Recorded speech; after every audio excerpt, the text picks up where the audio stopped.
Canada, what we have sought it out to be. Is it really just maple syrup with smiles at every corner? After much research, I've come to a better understanding of what it means to be a native of Canada and female. Um, they, okay, these women and girls are discriminated by not only police enforcement, but by those who they don't even consider to be criminals. Those who kidnap Native women and children as a hobby without a punishment, and even better yet, just leave them for dead. According to the Universal Declaration of Human Rights, everyone is entitled to protection by the law as well as being free of discrimination. Yet no one addresses these problems because they see it as a joke, something that's not an actual problem. Yet who are they? Who are these people to deprive anyone of their natural rights? Canada holds hostage the help needed to find missing women. It is so obvious that there is discrimination against the Indigenous women and girls. Women have reported that even law enforcement aren't on their side, ignoring their reports, not even thinking about the fact that people are dying, missing, and it shouldn't matter whether they are natives or female. They are equal, and it is their right to be protected. According to this source, on October 2013, Mission to Canada report the finds that government efforts to date have not at least updated continuing calls for greater and more effective action to address the problem of missing Indigenous women and girls. Everyone is allowed protection of the law and to live without discrimination. So what? Are these are these laws not being applied to these missing women and children? Okay.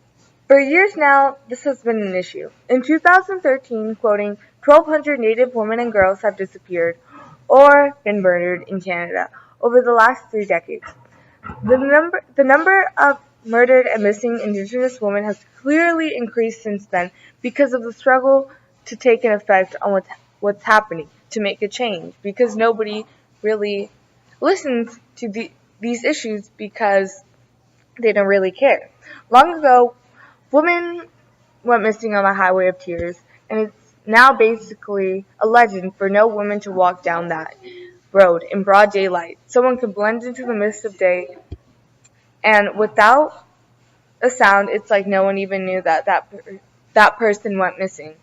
According to a credible source, the Native women and girls represent 12% of the female murder victims and 12% of the country's missing women and girls. How much longer will it be until they make up 100% of the missing and murdered victims?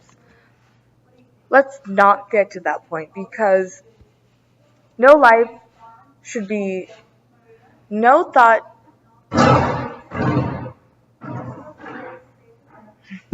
Okay. As of 1974, the Native Women Association of Canada have been striving to make this stop, to end all violence by pushing the boundaries. Yet, as of now, it hasn't gathered enough attention to completely make them address the issue that they've ignored for so long. When we look at peaceful protests like the March on Washington, we see that when you have part of the opposing people on your side, it shows that they aren't standing alone, that there's people that actually support this, and that everyone should support this to make a change for the better. It's not making this negative effect, it's saving people's lives and putting families back together. Um, and it's not just, and even a few police officers and teachers, if they just come together and form a huge peaceful protest, it will show Canadian officials that it's more than just a few people. It's many people that believe in this, and people.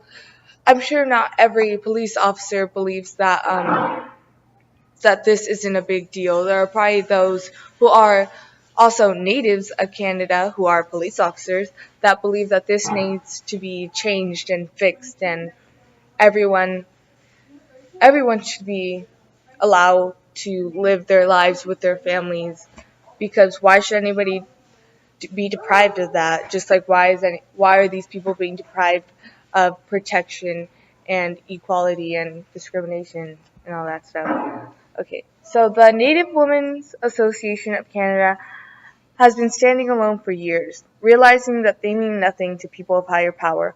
But that won't stop them until this fight comes to an end, until people realize that it's not right for people in modern times like these to be deprived from their rights, for a woman to basically have a door slammed in their face saying that because you are female, because you are a native of Canada, you aren't important to us because we're focusing on people who actually have real world problems.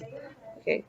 People stand alone in order to fight for what they think is right. Yet in this circumstance, why are they standing alone for something that should be a right that they have already been giving? They shouldn't be fighting for things that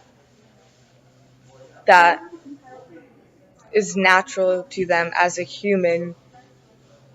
So, in order to make a solution to this, everyone should just form this gigantic protest, but peacefully, to show that things like this matter, and they will do whatever they have to make it so that this ends peacefully with